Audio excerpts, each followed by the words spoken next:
In the name of the Father, the Son, and the Holy Spirit. Pray that this class will be most beneficial to every one of us. You're welcome once again. Thank you, and God bless you.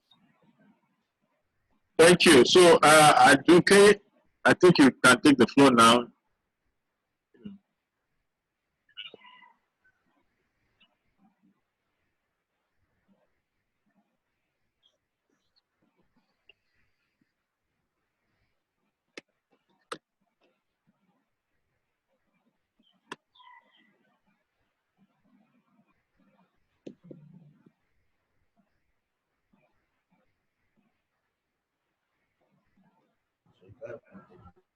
Yeah, muted by the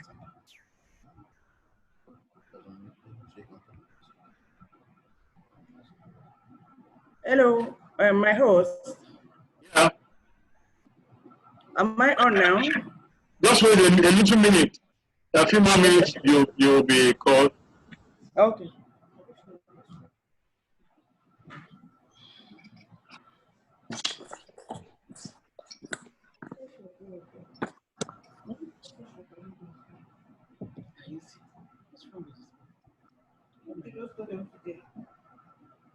The same way he is calling us, the boy should be calling his people.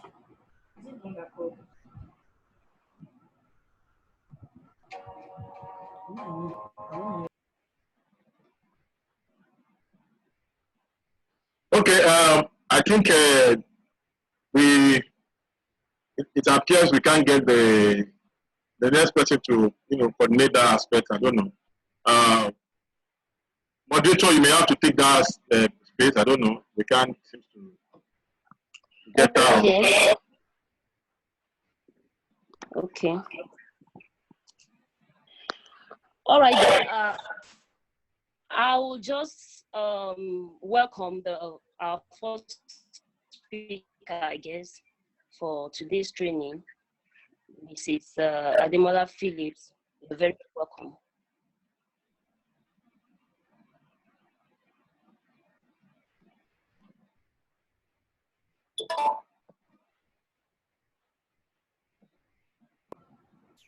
Yeah, Mrs. Ademola Phillips, you are welcome.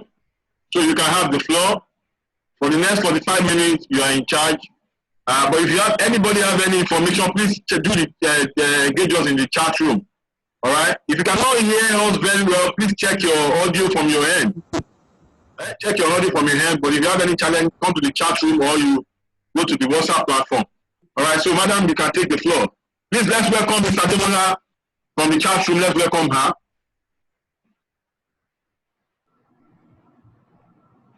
Hello, good morning, everyone. Good morning. You are welcome. You are welcome. Thank you. Good morning. I'm excited to be in your midst today. I'm very excited. Thank you for inviting me. How is staying indoor has been with every one of us. Hope it's not boring. Do we have something good doing with our time? Are we together? Let me unmute them so that I can hear the voices. Hello,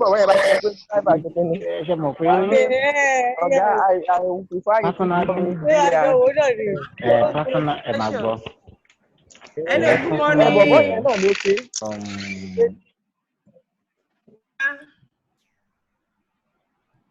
Go ahead. Okay, my name is Mojisola Ademola Phillips, as introduced by the moderator, and I work for Beauty Plus Consulting here in Lagos. I'm to talk with you this morning on a topic, effective time management and resource management post-pandemic COVID-19. I'm sure that sounds very interesting. Are you excited to talk more about time?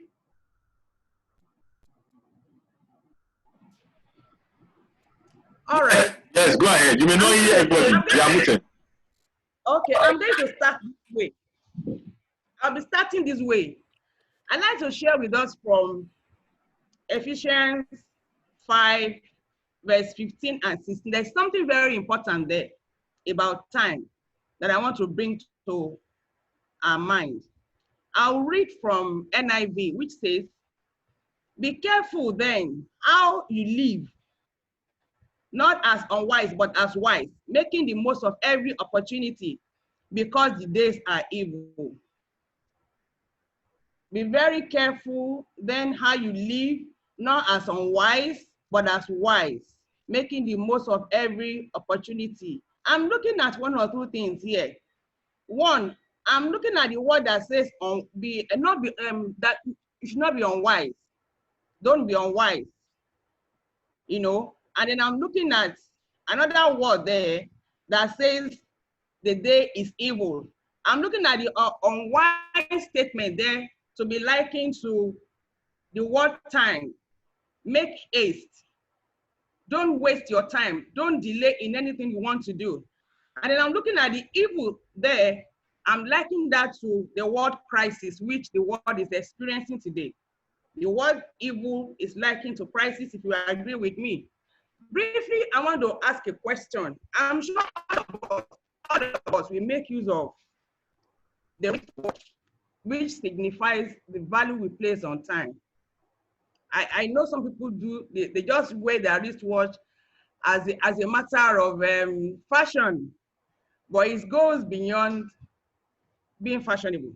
Wearing your wristwatch on your hands, it shows the premium you place on time and time factor.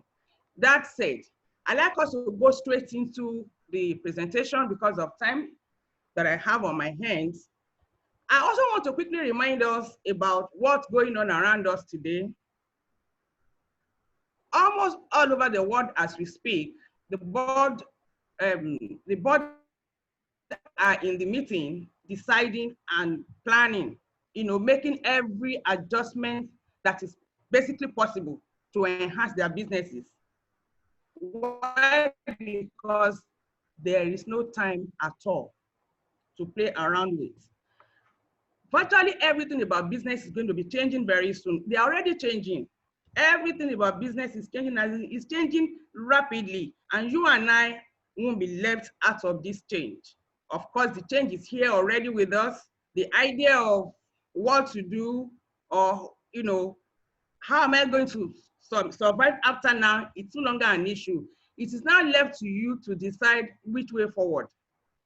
Having said this, we've always been hearing the word time is money. Hope you can see my screen. Yes, we can see your screen. Yes. Okay, thank you. Yes, we've been hearing the word time is money, time is money, time is life, time is this, time is that, all of our life. But there's something I do say about this, about time is money, time is life. You see, until you are faced with a reality of life, you don't seem to appreciate the fact that time truly is money, and time, your time is indirectly wasting your life. If the thing is taking your time, that thing is indirectly wasting your entire life. I hope as we move this morning, as we learn, we'll be able to take something along with us, how to manage our time effectively. We're looking at the 80-20 rule, and then we'll look at the time matrix as we go on. Now, the question I want to ask is this. I'm sure I'm talking to businessmen and women, irrespective of your status, of your level. Either you're a business owner, either you are working for someone, the same rule applies to all of us. We only have 24 hours for each day, and the same number of time applies to everyone. So where does your time go? I want to ask a question. When the stay indoor was announced the first 2 weeks, for those who are in Lagos, can you cast your mind to that period, what you did with your first 2 weeks?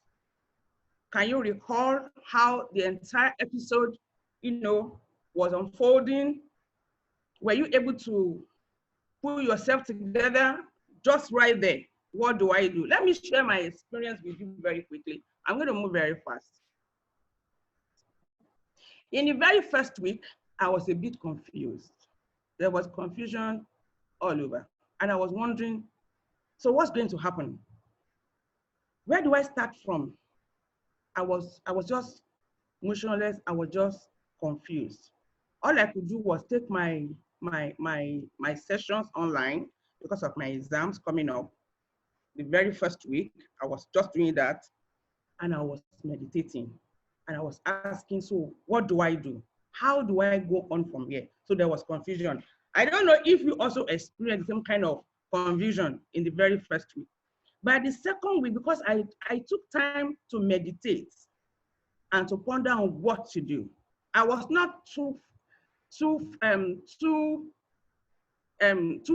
fast at taking any decision. I was just interested in thinking and meditating on what to do. How is this going to unfold? By the second week, I was able to pull myself together and I said, look, woman, this is the real situation at hand, and this you have to deal with. So with that understanding, I began to put plans in place. What do I do? What do I do first? What do I do next? And if this persists, you know, by the time I began to put these things down, the true picture was coming to me in a clearer understanding. And so I began to read books. I started with reading books. I take my online sessions, and then I settled into reading books. As I was reading books, doing a lot of research, my understanding was coming. As I was taking reading books and I was accumulating understanding, I started taking more online sessions in the relevant areas, trying to help myself plan for what is ahead of me, because we don't know what exactly the entire thing is going to look like.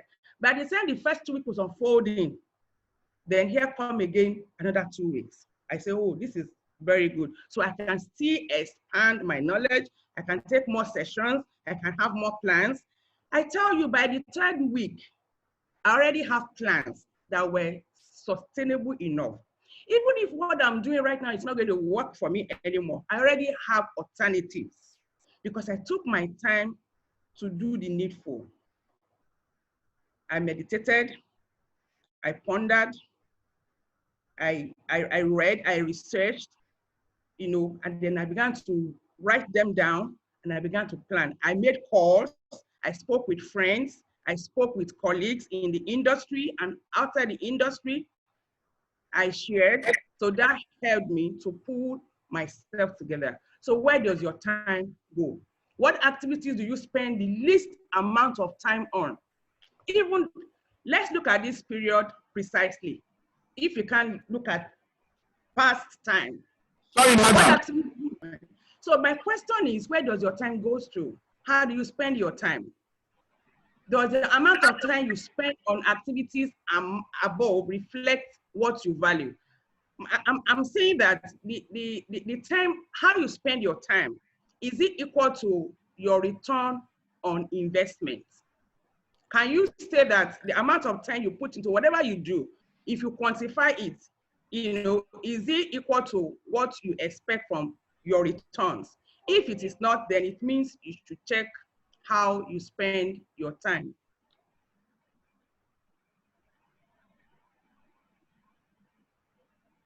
Now, I've talked about time is life.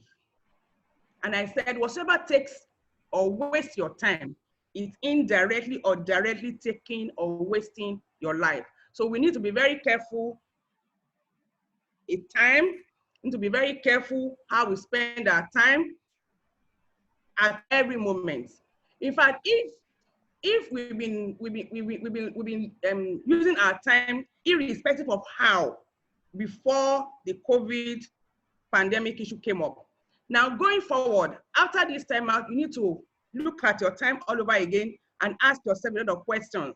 Okay, fine. The time I've been spending in the time past, can I make use of the same amount of time to do the same thing? Will I get the same result? Is such amount of time available to me? Will I be able to use the same amount of time to get the same result, or I want a better result? If you want a better result, I don't think you have a choice than to look at how you spend your time. Why? Because the vehicle you needed to take you to where you are now, from where you are to where you're going, is nothing but how effectively you're able to manage your time. if you want to get a better result at all, you need to, the vehicle you need there that will move you from the point where you are right now to the next point, which you think is good enough for you, which is your vision, which is your plan, is nothing but time. And I tell you, that time is just not available. We do not have such amount of time on our side to waste, most especially given the present situation that the entire world is confronted with. Now, I've asked you at my introduction, how did you spend your time during this lockdown? Were there lessons learned? Did you put any plans in place? For all you cares, for those who are in Lagos, by the time we are spending this second 2 weeks is over, I would have spent 672 hours. By the time the entire 4 weeks lockdown is done, you have successfully spent 672 hours. And now, if you take this number of hours which is 28 days, if you take that from the number of days you have in this year, substantially, you can't have that time back if you have not been able to make use of your time appropriately. So we'll be looking at some hard facts about time, which are the reasons needed to take your time very seriously. Because if you don't take it seriously, nobody else is going to help you, because it's about your life. I can't help you redeem your time. Neither can you help me to redeem mine. The hard facts of life about time is simply that time is perishable. If you waste your time, some of us, I'm sure we are adults. We are adults, we are businessmen, we are business managers.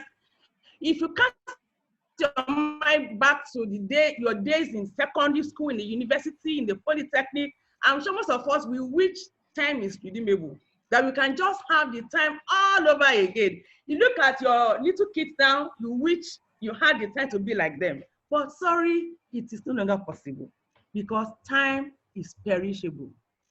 Time is consumable. You can consume your time. And this is the reason you must consume it appropriately. You must consume it with plans in mind. You don't just wake up in the morning. You don't just wake up in the morning without any plan. You're not setting any agenda for yourself. Your diary is not working. A lot of us are answered. They are just for SMSs. They are just for telephone calls. They are just for WhatsApp and to chat with friends. But I tell you, it is more than that. We are to make use of these gadgets to enhance whatever we do. Because you can consume your time and it amounts to nothing. We say time is indispensable. Every action you will need to take, everything you needed to do requires time. I want to marry in 10 years' time. I want to be able to be at the top of my career. You see, when you go for an interview, the interviewer will ask you, in the next 5 years or 10 years, where do you see yourself? That is time. Indirectly, it's asking you, what do you want to do with yourself, with your time, with your life? Time is irreplaceable. You can't replace it. You may say, you can try to redeem it. You will soon find out when you are trying to redeem it, what happens to you. And for all you cares, dear colleagues, time is sufficient. The same number of hours available to you, the same number of hours is available to me and to others. If others like Dangote are able to make the best use of their time and they are making results, what excuse do you have? If those who are armless, they are able to make use of their time and they are, fulfilling their purpose here on earth, what excuse do you have? Why do you think there's no time? There's no time. There's no time. What have you done? At the end of the day, you sit back and look at yourself. You didn't do anything because you didn't put any plans in place. There was no plan. There was no plan. Even in your office, there was no plan. As the MD, there was no plan. Nothing to look up to. This will bring us to the idea of theory behind time management. There is a theory behind time management which says you only have so many hours available in a day. Same way you have so many weeks in a year and so many years in your lifetime. But the question is this: what happens if you don't spend your time wisely? Oh, maybe you are 40, maybe you are 45, maybe you are 50. So you've been living your life all before now in a particular way. Unfortunately, we all grew up understanding our environment and living our life the way we live it. But so unfortunately right now, the unfortunate thing there now is going forward, we can't live our lives anymore the way we've been living it because a lot of things are already changing. For instance, I was reading some articles online and I find out that in China, they are reconstructing their factories as we speak. You go in through a particular door, you go out through another door. They're now having different, several shifts in a day. So you may not even get to know yourselves anymore because these shifts may come in through a particular door, another set is coming in. You know, a lot of things are changing. In fact, things are changing so fast that even going to a shop to buy products seems, it may not be as normal anymore. We are in a new normal. Before now, you want to do some shopping, you go to a mall. In the US, as we speak now, they are rejigging. What are they doing? They're suggesting, what is wrong with we have you park your car in the lot, and from where you are, you make a request to us, you know, in the shop floor, send us your request, we package it, you make payment, we bring it to you in the car park, you open your boot, we drop it, and off you go. So there's no contact. So if what you are doing right now requires human contact, you need to think, you need to be seated, you know, close to your gadgets right now and brainstorming what is the way out. There is no time. There is no time at all. If you are thinking it is the same business you want to continue with doing it the same way, no, it's not going to be the same thing. A lot of things are changing. People are reducing human contacts. In fact, someone was telling me, or I read somewhere, who was saying, okay, I read yesterday on a friend's page, and it says, before you eat bread, make sure you burn it, you put it in the microwave or you put it on fire to roast it. Before you eat that biscuit, make sure you wash the body because you don't know who packaged it, you don't know who touched it. Before you, a whole lot of things is going to wear a different approach. So you don't have all the time. This is the time. I assume per adventure you haven't been doing anything, but in these remaining days, I request of you to sit tight, to figure what to do. You need to do that and do that very, very fast.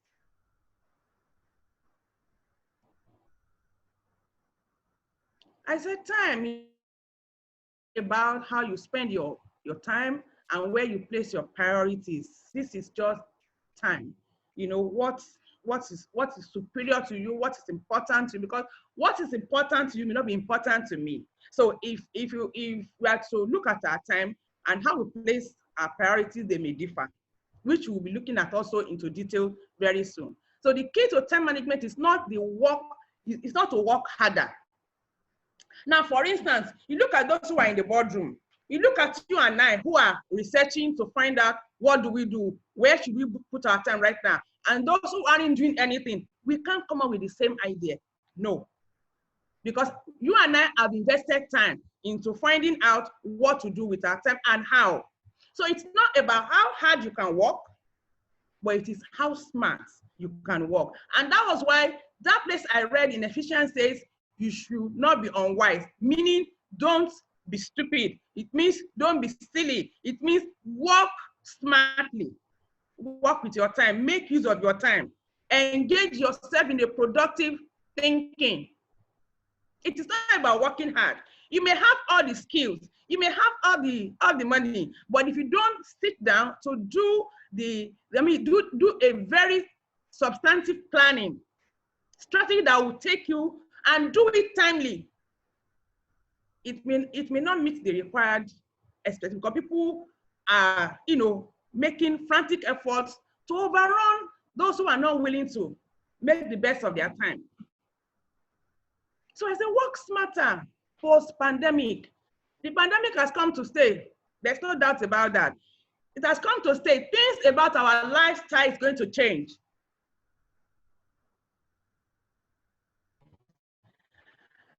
I read on someone's page who says, is it also good for couple to maintain social distancing on a lighter mood?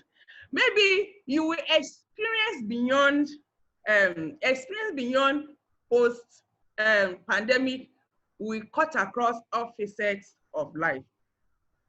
So you have to work in whatever you do, work smarter.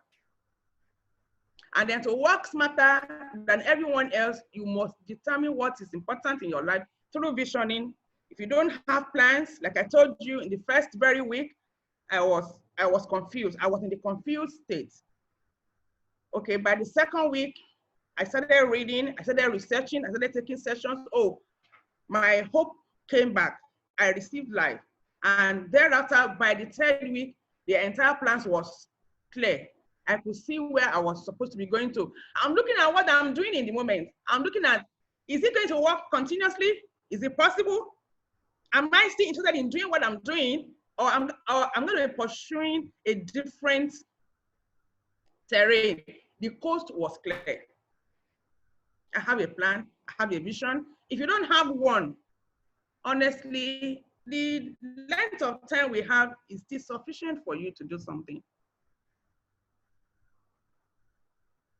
If the common say that the fool at 40 is fool forever, for me, it's no longer valid. You are just fool. A fool is a fool. Anyone that does not know how to manage his time, you will remain a fool, because people will keep taking advantage of the little you have because you are a fool.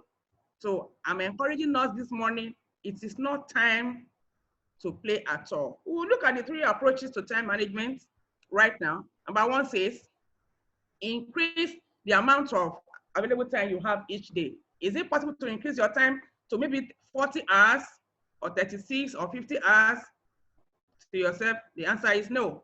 Number 2 approach says, do more work in available time, meaning do as many things you are able to do, multitask, which is a very good skill to have. Use same hand to do 100 things at the same time. Is it the best? We'll also find out. Number 3 approach says, do only the important work in the time you have available. That seems to me reasonable and smart. We are talking, you should think smart. You should react smartly. Okay, so let's look at the approaches and their various, the flip side of the approaches. The first approach says you should increase the number of hours you have. Okay, fine. Let's assume you are able to increase the number of hours you have. So what would you do? You will stretch yourself, all right? Okay, fine. Let's assume you can't increase the number of hours because you don't have power over the number of hours you have per day. It is 24 hours. So how do you want to increase the number of hours? It means you want to bring in as many things as possible into that number of hours you have. So what will happen to you? And I said, you will likely, result into fatigue. You may likely burn out. You may likely overwork yourself. You may likely go into depression. You may likely go into stress. Like someone very close to me now is not finding it easy because he has overworked himself to that extent. Number 2 approach says, what? You should do more. You should do more. So now, and I'm saying, in doing more work will result in high amount of stress. Feeling as if you can never get anything, because it just means you get confused. You can imagine on your same desk, you are the one, everything starts and stops with you. It doesn't work that way. Where is the place of delegation? So you're going to burn out And then the number 3 approach, fantastic, says, this approach is the most effective way of managing your time. You want to manage your time? Fine. This will enable you to do what? You prioritize. It says, do only, where is that? It says, do only the important work in the time you have. How do you ensure you do this? It is by planning. You set plans in place for everything. Nothing comes to you suddenly. Nothing takes you by surprise. For everything, as a leader, you see it coming, you already have a plan. In fact, you have more than one plan for each one. In case one does not work, you switch to B. If B does not work, you switch to C. Everything is in plan. And that is one single thing I think I learned during this period. Yes. You know, people are telling you things, it doesn't make sense to you until you are faced with the reality of things in life. Now, how do I live my life? Since this lockdown started, every morning after my prayers, I usually love to pray, and I spend time, you know, praying and studying the word. That is me. And I overdo it a lot of times. But this season, I tell myself by 8:30, I must be done with prayers and studying. And somehow, I apply my heart to it. By on the dot of that 8:30 in the morning, I'm done. And then between 8:30 and 9, I want to exercise, which you will see me. Once it is 8:30 and once it is 9 a.m., there is an easiness in my spirit that says you have to respect the time. It's time for you to do the next thing. So I move. And I've done that in the last number of days. I've gotten used to it, and I say, at least if I didn't take anything out of this season, I won't go back from this. Managing my time, becoming more effective, how I do things. You know, I won't go back on it. I need to take it to the very next level. And I think you can also. So the flip side of the third approach to me seems very good. Doing more work. No, where is it? Sorry. You know,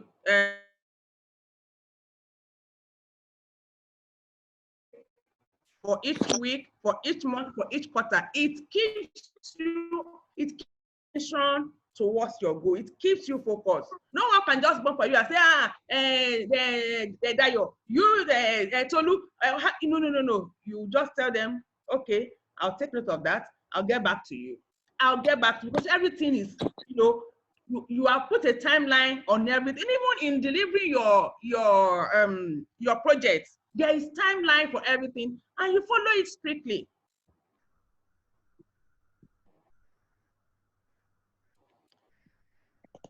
Now, where do I start might be a question on your mind. So if I have been doing things haphazardly, if I've been doing things without timing, without proper planning, so what do I do? How many time do I have? You still have all the time at your disposal. The first step of effective time management is to decide what your priorities are right now. After this time, decide what are your priorities.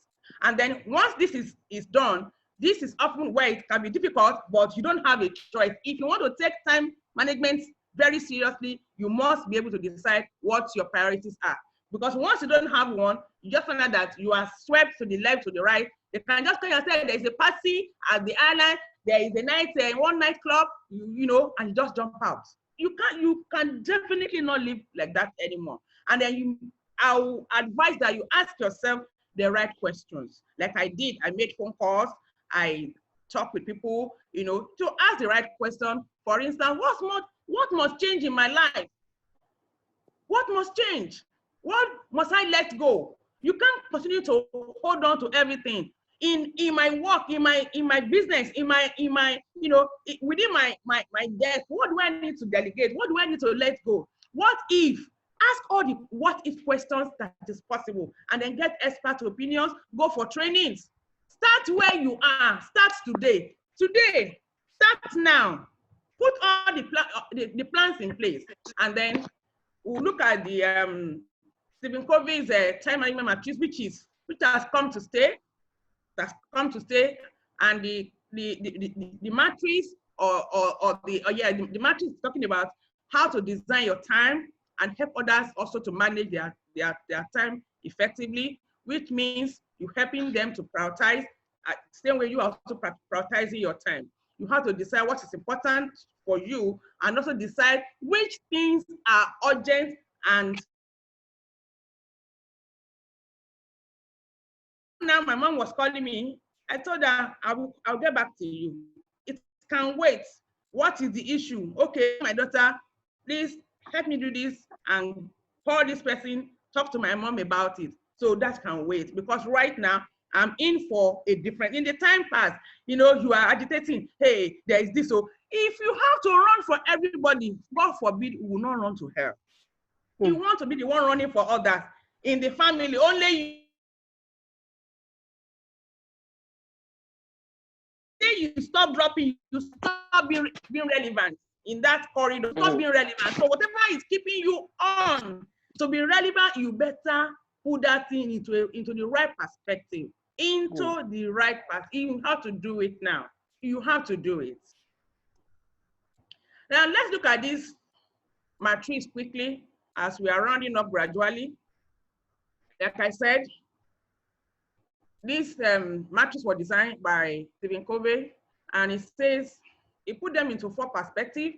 It says some things are very urgent, some things are very important, some things are high, some things are low. After now, you may have to have your own matrix of life, draw your own matrix, either as an employee, either as an employer, you just have to draw this. It says, under the urgent and important matrix, it says, these things are urgent and they're important. What do you do to them? If something is, for instance, crisis, once there's crisis, what do? You react immediately. There's no time to waste. For instance, you say, fire, fire, fire. You are still packing your laptop. Your laptop and your life, which is more important? It's your life, so jump out. Jump out. So once it is urgent, give it a priority attention. And when you attend to things that are urgent and are important in life, it helps you, you know, it helps you do number 2, which is which is important but low. You know, they are important, but they are not urgent. They are important, they're relevant, but they're not on your urgent list. For instance, you need to plan, you need to set goals, you know, all of these things that fall under important and not urgent. When you give them also a priority, it helps you to work on your urgent and important list. It relieves you. The moment you put 2 into the right perspective, 1 is taken care of. So in a way, if you are doing 2, you are indirectly giving attention to number 1. Then what do you do when you have things that are important to you but they are not urgent? You decide when to do it. It's part of your planning. You decide, oh, it's important, but it's not all manager A to attend to that or to attend that meeting. You cannot be everywhere at the time. You cannot. We're not wired like that. Even though we sometimes push ourselves to that extent, you know, it's not good for us. And then we have things that are urgent but not important. Yeah. So when you say, hey, have you heard? Hey, can you help me check that mail? That mail is not going. It's not dropping. Hey, I called them out, or they say it has not dropped. You go to the IT, go and sort that out. I'm busy. I have some other deliverables to meet. Don't allow somebody else's urgency to important things. So delegate those things. And then someone says, hey, is this one? You can see, that is not urgent. It's not important. So why are you bothered about it? Dump it. Those who come to do gossip in the morning, they come to you every morning in the office. They engage you in discussions. They are just wasting your time. They're telling you about Naira Marley. How does that affect your life? How does that put food on your desk? Let's look at some of these items. Under your urgent and important, we have crises, we have pressing problems, we have deadlines. You have deadlines to meet. You have deadlines for projects. Under your important and not urgent, you have things like prevention. You have, for instance, washing your hands and sanitizing your hands. It's a prevention. Let alone, if you go into the factory properly, you can see a host of these right there. You have preparation, you have relationship building. Yes, they are important. You can find a way around them. There is time for everything. And then we have the list of interruptions such as many pressing matters, some phone calls, some mails, some junk mails, some reports. Delegate them. Get someone else to, it's not my priority. Let the owner of that job, take ownership of it. And trigger issues like, unnecessary junk mails, unnecessary busybodies talking in the office. I'm not available. You have to decide. There's no time on your side. I need to run. Actually explain these quadrants, but let me just run through this. Say this under your quadrant one, you say this activity should take first, take first priority. The instance, this crisis staying at home for 28 days is not for fun. So something should tell you that. So after now, what will happen? What do I need to do? You should start planning. You should be at the top of your plan right now. And then under the number 2 quadrant, it says you should prioritize the activities that fall into this category. If you are currently spending very little time here, begin slowly and build upon it. Because once, like I said, once you take good care of your number 2 quadrant, that is important, not urgent. You are indirectly taking care, which I've talked about also. It says the activities in this quadrant are often the result of someone else's sense of urgency. It's not your own urgent job. It's from somebody else. So don't allow that to get at you. Push them back also. Oh, you go do your job or talk to your colleague. I'm busy. I also have a deadline to meet. Make it, you can't always say yes, yes, yes. You can't be a yes, so that you won't be a fool, like we said earlier. And then quadrant 4 is just none of your business at all as an executive. People come to work in the morning, they sit at desk, and they spend the first few hours checking their mails, looking at Facebook, checking all their social media. And when they are done for like an hour or 2, they request for tea and a loaf of bread or food, and they eat, and then they are dozing. By 12 o'clock of the day, they have not done anything. But right now, there is no gainsaying. Some people will lose their jobs. It's not a cause, no. It is the reality of life. Some will retain their job, some will lose it. Right now, I know in my office, those who will lose their job, I already know them.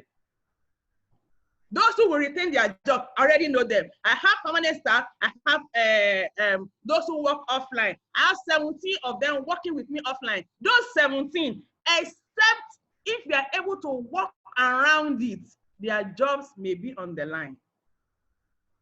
So you have to think fast. Now, post COVID-19, what do you do? No doubt the COVID has created unprecedented disruption. It will also require unprecedented approach. Which approach? What do you want to do? You need to be tactical. You need to go back to the drawing table. Look at your business. Is it still relevant? Will it be relevant? If not, think of what to do and do it very well. Draw your own matrix today. Ensure after now you have a matrix of your life drawn on what should come into those quadrants and do them. Don't deceive yourself. Now, finally, we look at the guidelines for effective time management. I have these 5 guidelines that should guide every one of us, the way we manage our time going forward, especially after this period. Number 1, you must have a priority. If you don't make use of your diary, as I speak, I have my diary with me. Every day I go to work. A day before, or while I'm closing for the day, or while I'm working in the office, I'm also making up the list for the next day. So when I get back home in my quiet time, I also work on my list for the next day. What I couldn't finish today, I carry it over to the next day. And as I'm working in the office, I'm thinking that my staff, they see. Sometimes I say, She'll come. What have you done today? Jokingly, I said, what have you done today? You know, because they didn't have anything documented, so they can't tell me straight jacket. I've done this. I say, okay, come, turn around. Look at my diary. See the things I listed for today. Out of maybe 10 or 12, I have done 11. You see, this one I'm unable to do. It's giving me pains. I'm having pains over this single one that is left undone because ideally it has fallen into part of what I plan to do today. So it makes me sad. I'm going home. I didn't complete my to-do list. So fine, tomorrow I'm going to work on it. So what am I saying to you? You should have a plan. You should draw a plan. When there is what is it called in HR now? When people have what is it called? When people have to lose their job, who are those that will go out first? I mean, I've been in an interview severally. Someone will tell you that the company went underground or something happened, and so they lost their job. They are about 100. So how come your name is among the 100 that were asked to go? I will ask you, are there people in that office that are still working in that company? Say yes. So why were you asked to go? And someone else in that same company was retained. What went wrong? And I'll prove it to you. It is a whole lot of things among you are not productive. Don't go back to work now being an unproductive employee.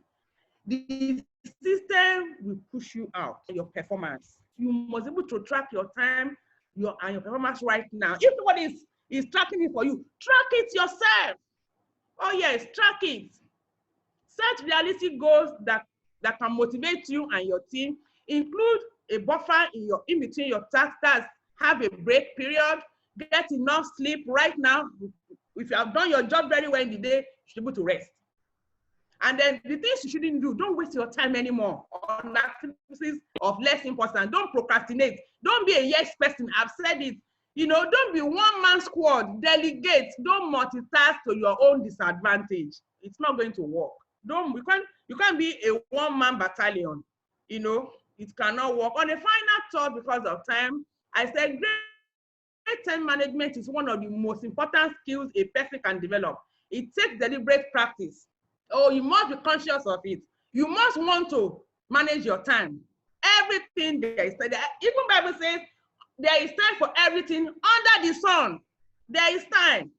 While you may not be able to change the past, you can take control of the future, which is in your hands. And that's why we are here today. And that what is important to you may not be in all of what. Very much everyone for listening. Thank you.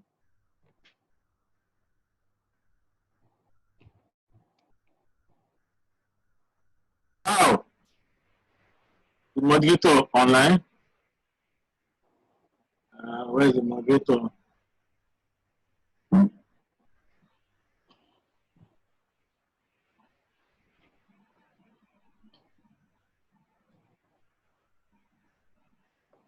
Unmute me. Yeah, you are on now. Okay. Thank you very much, our honorable speaker on this program, Mrs. Mojisola Ademola Phillips. I have actually been blessed on this program today. Mrs. Ademola Phillips, as I said earlier, she is the program director at Gritty Plus Consulting Limited, and she is a human resource administrator, a business manager, and a quintessential leader. Some of the things she has, I'll just quickly do a very brief recap before we have a break, and then welcome our second speaker for today. She has admonished